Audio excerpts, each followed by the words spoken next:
Hopefully we get it. All right, we're connecting. Fingers crossed. I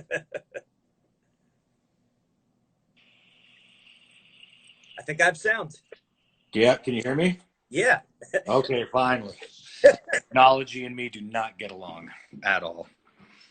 I know. I feel like I was always a kid that played outside when I was younger, so this stuff takes a little bit more time for me. Yeah, I'm just not smart. You're at least smart. I'm not there. I'll get out of here. MMA genius. How's everything going? I wish. How's everything been with you and your family? Staying safe now? Good, yeah. Everybody's great.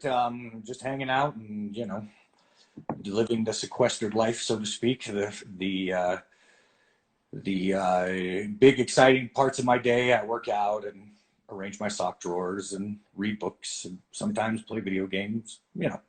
It's a good day. It's a good day. Any good books you're reading?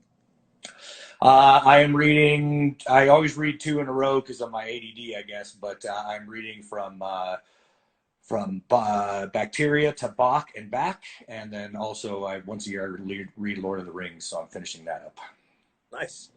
Yep. Yeah, two good books. Oh, that's good. That's good stuff. I tell everyone that, especially now, you have this time. Like, try to do something, be productive, right? Make some kind of use of your time, where it's learning a skill, working on your, like we talk about, obviously a lot about mindset, but nutrition, do some kind of strength conditioning.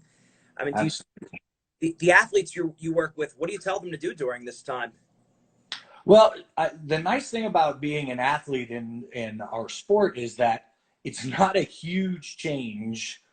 The only huge change really is going out. Like, you basically, if you live at the gym, which a lot of them do, they just go downstairs and work out, and then they come and go. Go back and play video games or eat or do, and then they go downstairs and train again. So a lot of them, the routine isn't hugely different. But for those of the biggest thing I think that they have to fight is that boredom, right? They're usually having that release that. So I don't think motivation's the problem. I think they get restless, and then sometimes they make bad decisions. Sometimes they make good decisions, but it's that restlessness. I think when you're an athlete, you want to do, and you need that stimulation. So I think that's their number one challenge, much more than the motivation. Makes sense. Especially around now.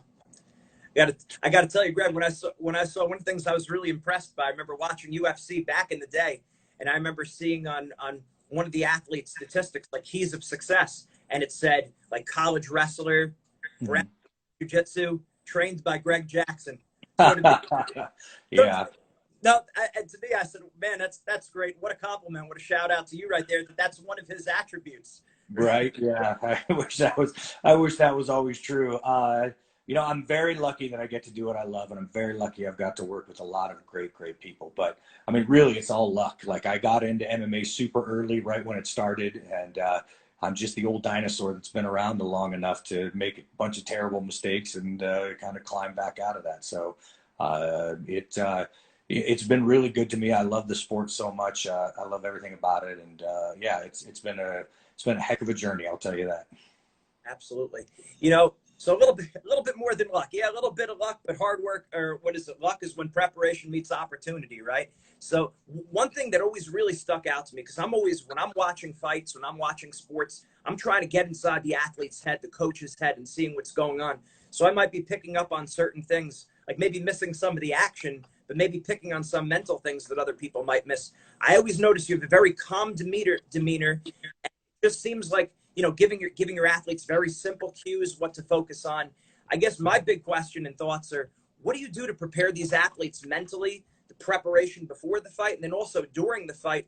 What are you thinking with relating to the people? I know everyone's a little bit different, but there's some general principles that would help coach. Well, that's it. I mean, you hit the nail on the head when you said everyone's different. The general principle is that if you come in saying, everybody deals with pressure the same way, everybody deals with judgment the same way, everybody deals with pain the same way, that I think is the biggest mistake. It's like everybody doing the exact same diet.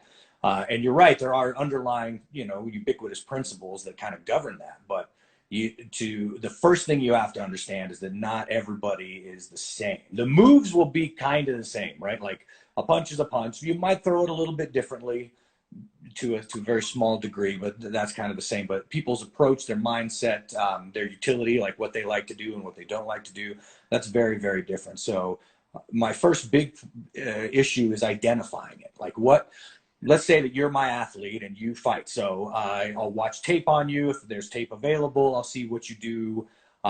Then I talk to you about the process. What do you feel before you go into the fight, et cetera, et cetera.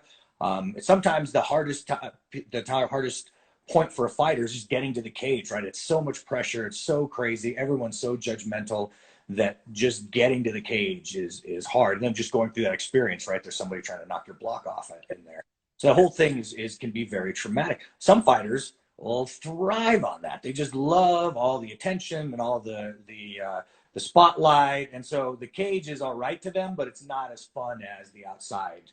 And they kind of do the inside work in the cage so that they can live their life outside of the cage. There's some people that like both. So you have to identify each of those individual factors and then find what motivates them. Rarely I'll yell at people. Very rarely I'll have to get up on their grill. But most fighters, especially at the level that I'm working with now, like screaming at them isn't going to make them suddenly do, you know what I mean? Like, oh, well, I didn't realize I was messing up. Let me fix it.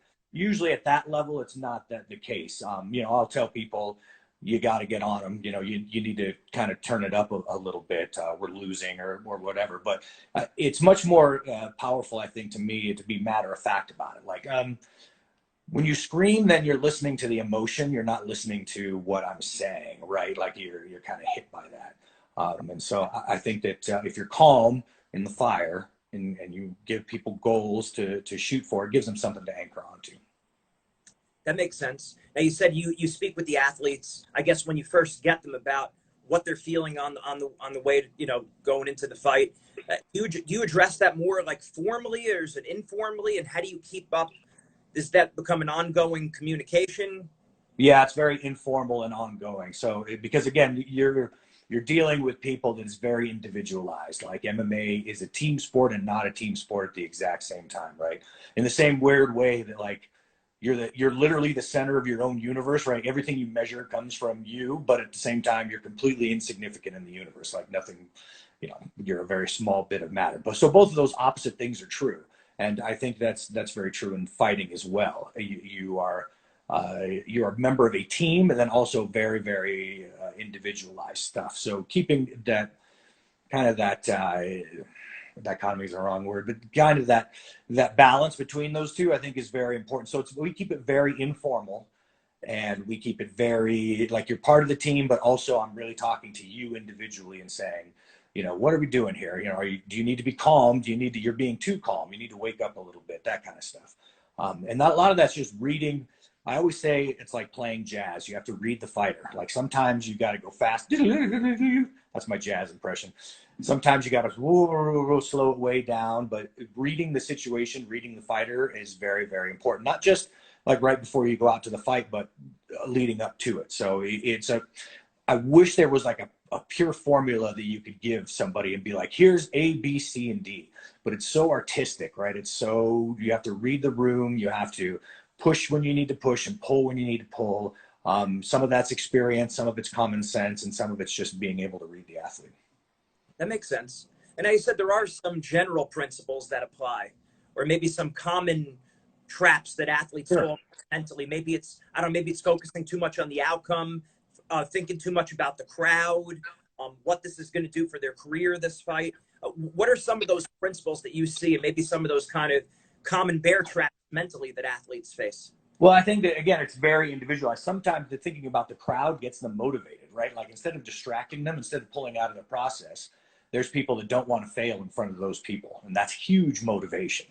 So again, like even those things that are like, okay, well, what's pulling you out? So you're involved in the process of fighting. What's pulling you out of that process? That's basically the question you have to ask yourself. Like, what is pain pulling me out of the process? Is judgment pulling me out of the process? Is fear pulling me out of what is pulling me out of the process? So you have to identify that. So that's a real, the print, I know it sounds ridiculous, right? But the principle is that you have to identify what is pulling you out of the process. And it's so different. It's so different. When you're a young fighter, usually it's fear of the unknown. Like you don't know what's going to happen. And then after you get kind of cocky for a while, and then as I see you get mature again, you'll see that come back, which is really weird. They'll get the fear of the unknown again, really dictates how they act. You'll see fighters could not grow anymore. They'll stop growing because like when they were young, they start fearing losing the fights, losing the titles, losing this stuff. So they really get kind of controlled, and they won't, they'll do exactly what is needed to win, no more, no less, right? So you get a very, I always say they think they've got it figured out. And you see people go through that process again, but that's just that fear of the unknown again. Like, I don't want to lose what I have, and I might lose it. So you get out of that hunting mentality. So even that in itself is something that's pulling you out of the process that you have to identify and try to overcome. So it's incredibly, for me, it's incredibly complicated just because of that. So some things that you want to do is, first of all, you have to have fire, and you can't, to have fire, you have to have fire. Like, you can't wake up and say, I'm going to have fire today. Like, it's just, it's got to be in your personality to do these things. The great thing is you can choose that. You can literally wake up and say, I'm tired of how I'm being now, or how I feel now. I'm going to choose to try to be something else. And that's a big deal. So that in itself is kind of the kernel of anything. Some fighters have to be fighters. Like, you're not going to make a car salesman out of them no matter what you do, right? They just have to fight. That's it. Some people choose to fight. Some people fight because they were young and afraid and they wanted to get powerful. So there's so many different motivations to it. But the big one is, okay, so let's say I want to do the sport. What is pulling me out of the process? Laziness? Okay, well, I'd rather just sit down. Well, then you need to identify that so you can overcome it. Fear, whatever it is, you have to sit down and be honest with yourself, and you say, I want this process for me to be a champion, or for me to win a fight, or whatever you want to do. So what factors are pulling me out of that? First, you identify them. Then you identify them, then you can work with them. But if you're just like, all right, you wake up and I'm going to do 50, like, that's not knowing yourself, right? So, and like old Sun Tzu says, right, you got to know yourself and know your enemy. So you first need to know yourself. And so what bad things happen to you between your wanting, your desire, and your completion? So the process is everything.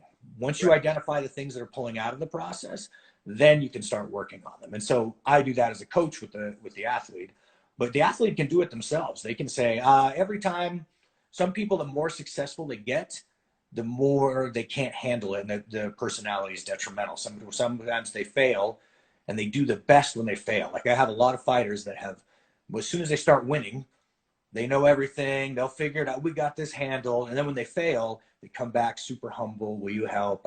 Some are the opposite. But again, what pulls you out of that process to victory? That's what you have to identify, and then you have to attack it. Do you ever have them write any of that down? I don't personally, because it's a very personal, you're basically getting to the core of who you are, right? So some people are very comfortable with writing down that. Some people are not comfortable at all with it. They just want to talk about it, and then they just want it to be fix me kind of, you know what I mean? Or help me fix myself kind of idea. But so writing it down works for some people. It really does.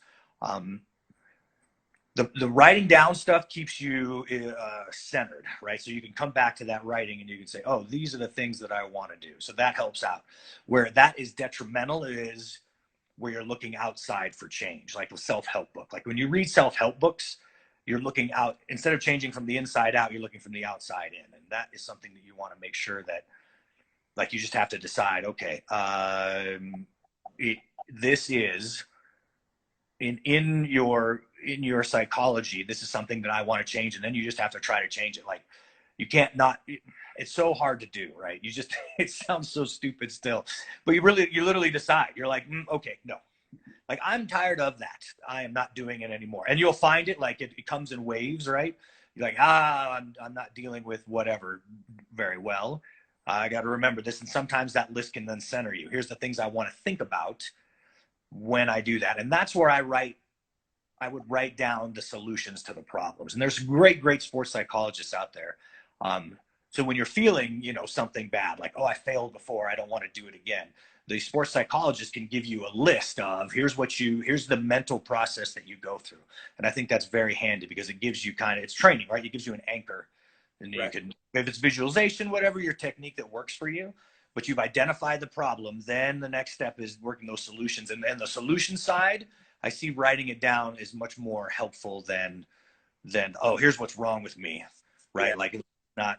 So the solution side, as long as it's going from the inside out, and it gives you, these are the steps you want to think about. Right. And so, because otherwise athletes are looking at it as a magic pill. Like if I just read another book or just watch another podcast, then I'm going to have all the answers. You got it. You got it. And that is so very common. I mean, there's a huge industry on it, right? But not just athletes, everybody. I mean, that's just, if you want to improve yourself, you have to first know right. You have to be honest with yourself. Like, you can't read a book the book's not going to tell you what's wrong with you. Like, it just doesn't know you, right? You know you. And if you're not ready to sit down and say, what's the matter? Like, I got a whole list of stuff wrong with me. I have a lifetime to try to fix it. But the important thing is deciding that you are going to do something about it and then trying to find that solution. Yeah. Do you find like sometimes those self-help books are a little bit too like abstract and theoretical, and as athletes we're more like hands-on learners? We need to more athletes. Yeah, again, that's a dead-on statement. Like, athletes are 1% of people, right? Like, most people aren't athletes, especially professional athletes, right?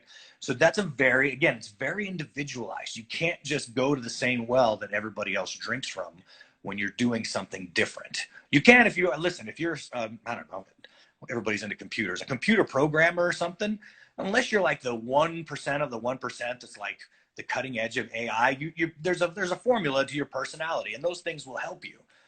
But as an athlete, you're so specialized, especially as an MMA athlete. There's so many various areas to be good at, to not be good at, to improve your game.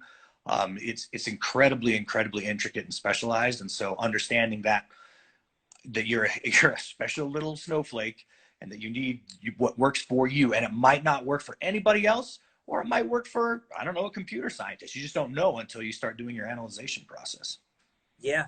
That's one of the things we do with our MindZ program. I learned, like, because my master's degree was in sports psychology, and I found that a lot of the books were, okay, this is what confidence is, and it gives you like 10 pages on confidence. Right. These 3 exercises, and everyone skips the exercises, and now you're on to learning about relaxing under pressure. And my was those exercises are actually what's going to give you the success. So we focus the majority on, okay, so like you said about self-knowledge, knowing yourself. We have the athletes write down, what are your 3 best performances? What are your 3 worst performances? What was going on in your head before and during competing? And write it down. And then you could pick up the threads of your 3 best performances, 3 worst, and you prove it to yourself. Okay, this is what I should focus on that's going to make me do well. This is going to hurt me. And like you said, just no 2 guys are the same. Your sheet might look different than my sheet, but it gives you information. Yeah. I love that. That's why you're good at your job. Well, I get good at the job from listening to people like you, books, and put it all together. No, it's important. Got to study successful people. Successful people are nice to hang out with because they're driven and like-minded. That's really cool. And also, I think that as I get older, not that I'm that old yet, a little bit of gray, but not terrible. As I get older, I really appreciate high-level humility, like people that, and I say it a lot, because you know one thing doesn't mean that you know all things. And like, your approach was, I think, what really makes you good is you're always looking for new information, outside stuff. There's nothing worse than talking to a guy that knows everything about everything. Like, they know basketball, anything that ever has happened, they know about. Like, those people, I think, never grow, right? Because they're never sitting down and saying, hey, teach me some more stuff.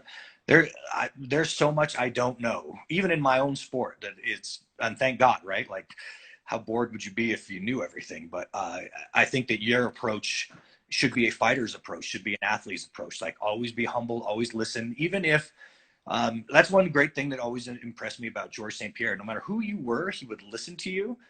And even if you were like trying to show him a kung fu move, like for the palm through the chest or whatever, like old school stuff, he would listen and actually listen to anything to see if he could glean anything off of it. I always was very impressed by that. And I think there's something to that. I think that listening to people, to absorbing new information, sometimes you're like, okay, that's not going to work for me. But sometimes you really get it. I think that's another great tool that a lot of great athletes have, is that high level humility. Yeah, it's the more you know, you realize the more you don't know. When you, Yeah, right. when you think you have all the answers, that means you need to start changing your questions, right? Right. Right. And Yeah. There you go. That's a and great saying. I'm going to steal that. See, yeah. I just learned something. Well, I actually stole that from Louis Simmons over at Westside Barbell. Well, there you go. So there it's the spreading out the knowledge. I love it. That's it. I said, hey, look, at the great thing about ideas, it's different than dollars. If I have a dollar and you have a dollar and we switch, we both still have a dollar. But if I have an idea and you have an idea and we switch, now we both have two ideas. There you go. I love it. Exponential. I love it. Greg, who are some of your role models as a coach? Because as you developed and you said, I want to be a coach, you probably had an image in your head of what you were trying to create. Did you take a little bit from this guy, take a little bit from that person? So here's the funny thing is I never wanted to be a coach ever. Yeah. Like I just wanted to be a martial arts instructor. I literally fell into the coaching thing completely by accident. So I never had like a coaching mentor. Most of my mentors are like people from history. I have like my dad and Jim Dudley, who is my literal mentor. I have those guys, but they didn't have anything to do with martial arts or coaching. But they have attributes that I enjoyed and that I wanted to learn and emulate. But I never had a coach where like, this is the guy, you know what I mean? Just because I never really, did not wake up wanting to be a coach at all. Could have cared less about it. I just can't say no to my friends, and that's why I'm here 20 some odd years later. No, that's awesome. What were some of those little attributes that you wanted to take from your dad and from the other person, What were some of those things? Well, I think you have it too. I think it's that curiosity. I think the underlying curiosity about how the world works, and and athletes are part of that world. I think that's really important. I think that the underlying they looked at the world like my mentor Jim Dudley is a polymath. He amazing philosopher guy. He's the guy, like I always say, he built his own harpsichord, like built it from scratch and then plays Bach on it. Like he's that guy.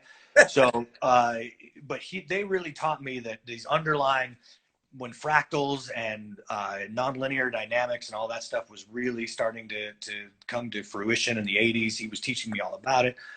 So they showed me this underlying structure. So that's what I wanted to start looking for in strategy, right? What are the underlying ubiquitous principles that govern strategy? Like what, because there are things, right? Like there's books on it. Obviously, in my opinion, Musashi wrote the best one. Sun Tzu wrote a great one, but there's also people like Azergat, B.H. Littlehart. There's so many great strategists out there, but you start seeing people like Boyd who were able to start connecting that and who really understood synthesizing stuff and who did everything that I'm trying to do, except of course they're smarter and better at it. But that, so you can really, that thirst for knowledge, that thirst for kind of seeing the underlying structures of things, I think that's one of the attributes they give me.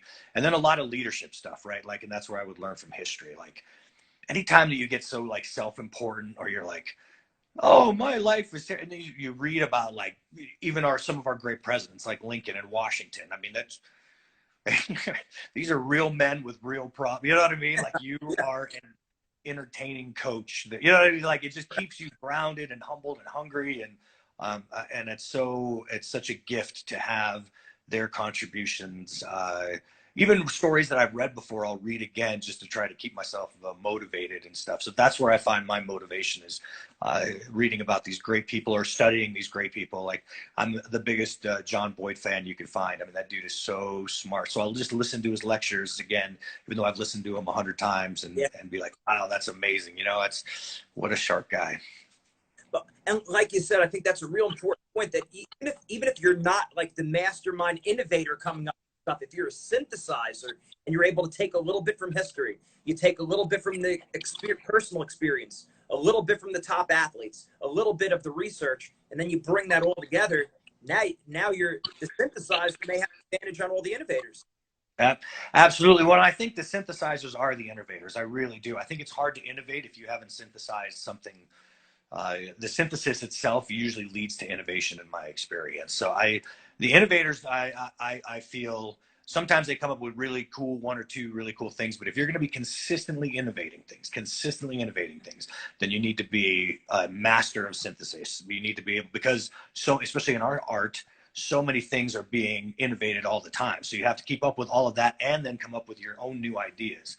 And that process is really the only reason I'm relevant today, is that, I mean, because when I started out, there were a ton of MMA teams. And really, I think AKA and me are the only ones that are left from the early 90s. I'm sure there's some smaller ones too, but of the big ones that I would see all the time. And so that the ability to try to synthesize those techniques and then innovate, to come up with counters, to come up with new ideas and all that stuff. I mean, that's the fun, right? Like that's what gets you up in the morning. You'll have a lot of failures, you'll have some great successes, but it's the process that matters. Yeah. Were there any turning points in your career where you felt like maybe you weren't as focused on the process, or you needed to differently with athletes, and then, okay, I'm going to do more of this and I'm going to do less of that to get well, you? I think that, I'm sorry, but I think that one of the huge problems that I had is I was setting such a high pace, right? Every weekend, multiple fights for years, 10, 15 years. I set such a high pace that burnout was inevitable. But I was just, you know, when you're younger, you just think you're invincible. Like, I'm burnt out. What's that? You know what I mean? Like, so when it happened to me, it hit me really hard. Like, I wasn't as good a coach as I needed to be. And I was more apathetic than I should have been. But I was exhausted. I was burned out.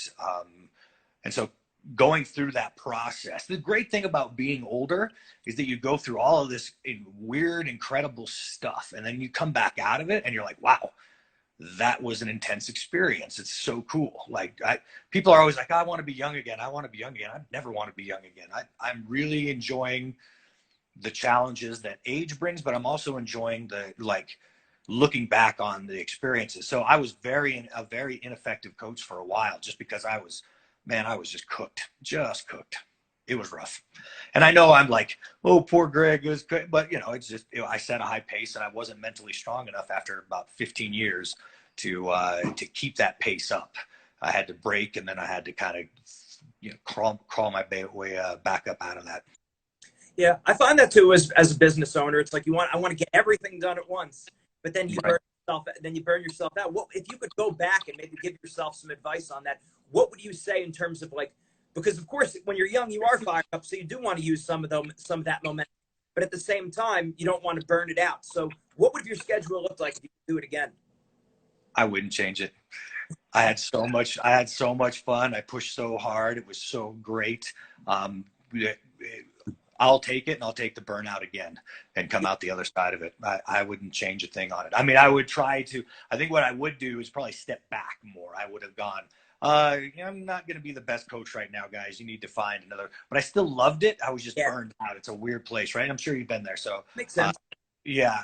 But that pace, like, I don't know how many fights I've cornered, but I do know that probably nobody's going to catch up for a good while, especially because in those days, there weren't a lot of people doing MMA. So I would have fight cards that were all my fighters, like 8-10 fights a night. Like, and I would just sit in the corner, and the next one would come, and the next one would come. And then, but that's not going to happen much anymore because there's so many people doing it.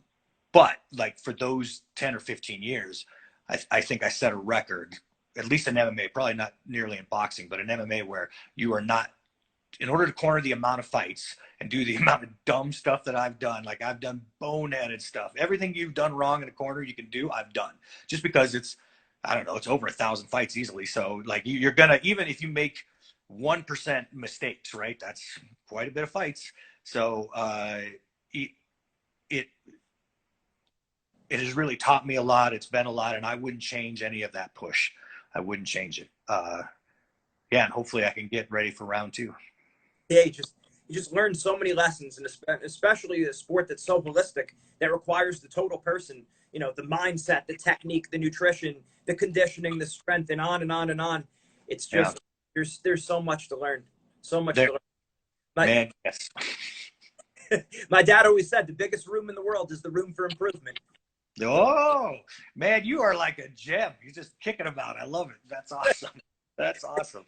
I do a lot of presentations at coaching conventions, so you got to have you could give all this great information, but people want the tweetable moment. They want the right, right. Well, like I said, sometimes those things anchor, man. Like really do. I found as I get older, like that phrases like that can anchor you. You can be like my anchor a lot of times is I love my job. Like I'll be, it's harder for me to work out these days just because of all the injuries and stuff. But in the middle of it, I'll be like, you know what? I love my job. Little anchors like that, I think, go a long way, which is what those tweetable moments can give you.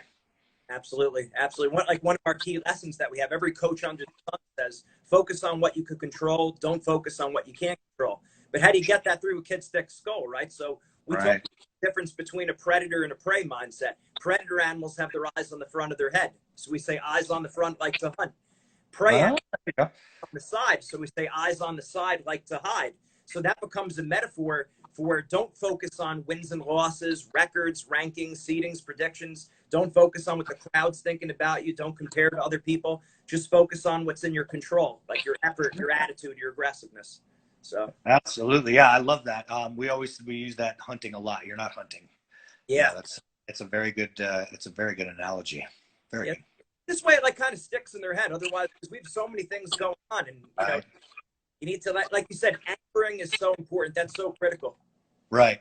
Right. Well, I think that's a great way to do it. Sorry. Do you tell your athletes to use any anchors in a fight, like if they make a mistake or if they feel like something didn't go their way?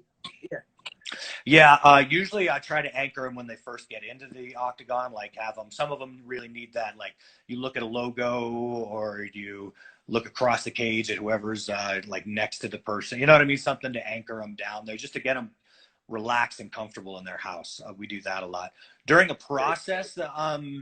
We don't do a lot of anchoring there. In the corner, sometimes I'll have to bring them back. Just because, again, even for me, once the process is started, and this is just my opinion, I don't know if it's right or wrong, but once the process is started, when you start thinking I need to anchor myself, that in itself is pulling you back out of the process. Yeah. So in the corner where you get a breath to do it, yeah, I would try to anchor them there. But I don't know if I've ever had, and maybe that's a failing of mine, an anchor during other than, because I always thought it was detrimental, but maybe I'm wrong about that. Well, no, but you're nailing it, that you don't want to come up with it the day up. That would be detrimental if you were coming up with it the day up. If they were maybe going through it in practice and they got yeah, sure. Yeah, absolutely. Well, as usual, I misunderstand. I'm phenomenally bad at understanding, especially the sports, like MMA itself. Like I never understood MMA. One of the writers one time said Greg he's a great MMA coach, but he has no idea what the sport is. And I think he's dead on. Like I think I'm figuring it out more these days, but I just and I always say this in interviews, I don't know what is going to be popular. I just have no sense of that. Yeah. But that's because you're a hunter. That's because you have the predator mindset. You're not focusing on what's going on around you. You're focused on that process, what's in front of you. Well, listen, when I feel bad about it, I'll call you and you can tell me, you're a hunter. You're okay, Greg. It's not that you're a dumbass. You're a hunter. No, get out of here. What's your feelings about maybe them listening to music when they're warming up? Do you want them listening to the music? No music? Oh yeah, I love music because music and fighting are about very similar in the rhythms, right? Yeah. So again, using that jazz analogy, but you can use any kind of analogy. I always think that fighting has an emotional component to it if you're doing it right, and that's pretty much the only thing I tell my fighters you're allowed to feel is that, come on, you know what I mean? The joy of battle, as Tolkien would say, that you're allowed to feel and nothing else, right? Like you can't be like, oh, I'm winning. As soon as you say that, you're out of the process, or vice versa. I'm losing. You're out of the process. You have to be you have to really feel that joy of battle. So music, I think, gives you that. It gives you the rhythm, and it also gives you that like Beethoven's Ninth is one of my favorite pieces of music. Because of the emotional value in it, right? You're like, wow, it really gets you happy. And but there's a lot of more complicated music that might not have that emotional balance. Jesus, anything by Bach, there's a lot of emotion there. But my point is that if you find in fighting, you want that rhythm and that emotional value. If you find music that gives you that, where you can kind of keep that beat, change it, move it around, but then also the music kind of gets you going and up and stuff. So I love it when fighters listen to music in the backstage, or I think it was Sugar Ray Robinson once that said, "I wish the band would play during my entire," because you know it has a little band before you get out there. He said, "I wish the band would play for my entire fight," just because he loved that rhythm. And when you talk to high level fighters, that's what they'll talk about: the rhythm, the rhythm. Can you keep pace with me? Can you mess with? Can you? If I move fast, if my rhythm moves faster than you do, right? My OODA loop, my rhythm is moving faster than you. Can you keep pace with that? So I think that connection to rhythm for fighters is really good. I think that's huge. Those are great points. And as far as the only emotion they're allowed to feel is the joy of competing, several things jump in my head. I think about Bruce Lee, Enter the Dragon, where he said, "I want emotional content, not anger." That's what he was saying. Oh yeah, there you go. Yeah, there you go. That's right. Yeah, as usual, Bruce thought of it in a brilliant way. I think about that, and I also think there was one of those master classes that popped up as a like one of those advertisements, and it was Carlos Santana, and he was talking about playing guitar, and like he was really moving his body, and he said, "If you don't move like this, you're not going to play it like this." But that's what you were saying. He was like putting yourself into it. Right, right. I think that, I mean, I think that's ubiquitous to any artist, right? Like you get rock and roll, like you say, like, you know, rock and rollers, movie professionals, whatever it is. I think that when you're feeling that joy from it, then and if you can do that with all the duress and all the pain and all the physical stuff that comes, yeah, you're onto something. Awesome. Great stuff, Greg. Thanks a million for all this. It's just a ton of information. Like I said, you're master. No, you are. You are. I've made enough mistakes to figure some stuff out. That's all. There's lots for me to still learn. I feel like I'm De Niro and analyze this, and I'm saying, no, you're very good. I always want to feel like I can't be, because and you're going to lose, you're going to win, but the second you feel like you know it all, I think that you get bored, and that's bad. Having that white belt mentality, always having a white belt mentality. That's great stuff, Greg. Combined with a white beard mentality, and you're good.